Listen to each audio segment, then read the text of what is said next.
Hi all. இன்றைக்கி நம்ம ஈரல் பெப்பர் ஃப்ரை தாங்க பார்க்க போகிறோம் இன்றைக்கி வீடியோவில். ஹலோ வியூவர்ஸ், நாளைக்கு சண்டே. எப்படியும் எல்லோரும் நான்வெஜ் எடுப்பீங்க. நான்வெஜ் எடுத்திங்கன்னா அப்படியே கொஞ்சோண்டு ஈரல் எடுத்து இன்றைக்கி ஈரல் பெப்பர் ஃப்ரை தான் வீடியோவில் வரப்போகுது. அதுதான் நான் பண்ணியிருக்கேன். அதனால் நாளைக்கு எல்லோரும் அப்படியே கொஞ்சம் 1/4 கிலோ ஈரல் எடுத்துகிட்டு வந்து நான் எப்படி பண்ணியிருக்கேன் அந்த மெத்தடில் பண்ணி பாருங்கள். சூப்பராக வரும். டேஸ்ட் நல்லாயிருக்கும். நல்லா இருந்தால் கமெண்ட்ஸ் பண்ணுங்கள். நல்லா ஏன்னா பெப்பர்னால் தெரியும் நமக்கு எல்லாருக்குமே. மிளகு, ஜீரகம், மிளகாய் வத்தல் இதை மட்டும் நம்ம நுணுக்கி வச்சுக்கணும். வறுக்க கூட தேவையில்லை. நுணுக்கி வச்சுட்டு அதை ஈரல் வாங்கிக்கோங்க. ஈரல் பொடி பொடியாக கட் பண்ணிக்கோங்க. நல்லெண்ணெயில் பண்ணலாம். நல்லெண்ணெய் ஒரு 2 ஸ்பூன் போட்டுவிட்டு ஃபஸ்ட்டு ஈரலை போட்டு நல்லா வதக்கிக்கணுங்க. ரொம்ப நேரம் வதக்கணும்னு வேணால் அது அப்புறம் ரஃப் ஆயிரும். அந்த போட்டோன்னா அந்த ஒரு கலர் சேஞ்ச் ஆயிரும். அது வரையும் வதக்கினா போதும். அதுக்கப்புறம் மஞ்சள்தூள், உப்பு, ஜிஞ்சர் கார்லிக் பேஸ்ட் போட்டுட்டு அதை நல்லா வதக்கிக்கோங்க. ஒரு 10-15 நிமிஷத்தில் ஈரல் தான் வெந்துருமே சீக்கிரமே. அதனால நமக்கு ரொம்ப டைமும் கூட ஆகாதுங்க. அப்படி குக்கரில் வேக வைக்கணுன்னு அவசியம் கூட இல்லை. இப்போ ஈரலை சேர்த்துக்கலாம். நல்லெண்ணெய் ஒரு 2 ஸ்பூன் போட்டுட்டு ஈரலை சேர்த்துட்டு உப்பு, மஞ்சள்தூள் போட்டுட்டு ஜிஞ்சர் கார்லிக் பேஸ்ட்டு போட்டு வதக்கிங்க. அதுக்கப்புறம் தனி மிளகாய் பொடி, மல்லிப்பொடி அது மட்டும் சேர்த்துட்டு நம்ம திருப்பி வதக்கணும். இதுக்கு வெங்காயம், தக்காளி நான் போடலைங்க. வெங்காயம், தக்காளி போடாமல் இதை எப்படி நல்லா டேஸ்ட்டாக எம்மியாக பண்ணலான்றது அந்த வீடியோ. வெங்காயம், தக்காளி போட்டும் பண்ணலாம். இப்போ மஞ்சள்தூள் சேர்க்குறேன். நான்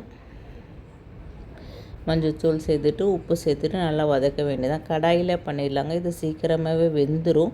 இப்போ ஜிஞ்சர் கார்லிக் பேஸ்ட்டு போடுறேன். நான் என்னட்ட இந்த பேஸ்ட் இருக்குதுனால இந்த பேஸ்ட்டு போடுறேன். உங்கள்கிட்ட நச்சு போடுறதுனா போட்டுக்கோங்க. இது இருந்தனால நான் இது ஆட் பண்ணுறேங்க. வேறு ஒன்றும் பிரச்சனை இல்லை. நம்ம நச்சு போட்டுக்கலாம், இல்லை மிக்சியில் அரைச்சி போட்டுக்கலாம். அவ்வளோதான்.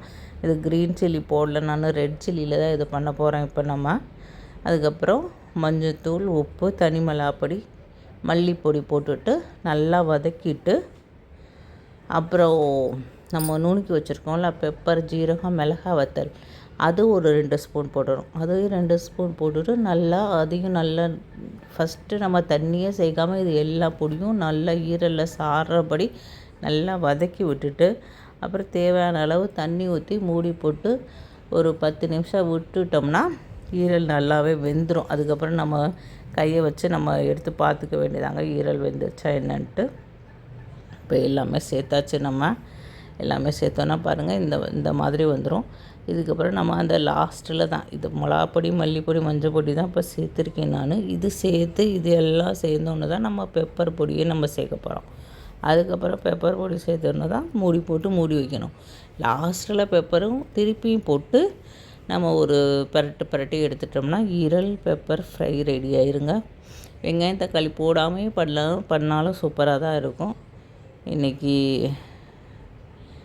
இந்த மாதிரி ஆயிருங்க. இந்த கலரில் வந்துடும். இந்த கலரில் வந்தோன்னா இது பெப்பரும் போட்டாச்சு. போட்ட பின்னாடியும் திருப்பியும் நம்ம ஒரு தடவை நல்லா ஃப்ரை பண்ணிவிட்டு கொஞ்சமாக தண்ணி ஊற்றிட்டு, ரொம்ப தண்ணி ஊற்றணும்னு தேவையில்லை. இதிலே வெந்துடும். தண்ணி ஊற்றினா தான் அந்த மசாலாவோட திருப்பி அந்த ஈரல் வெந்துடும். வெந்த பின்னாடி மூடி போட்டு மூடிடுவோம். ஒரு 5 மினிட்ஸ், அரை டம்ளரில் தான் நான் தண்ணி ஊற்றிருக்கேன். ஒரு 5 மினிட்ஸ் நம்ம வெயிட் பண்ணோம்னா நமக்கு ஈரல் பெப்பர் ஃப்ரை ரெடி ஆயிருங்க. இந்த மாதிரி இந்த கலரில் கிடச்சிரும். கரண்டி வச்சு லைட்டாக குத்தி பார்த்திங்கனாவே தெரியும் நமக்கு வெந்துருச்சான்னுட்டு. வெந்துருங்க. ஓகேங்க, பாய்ங்க.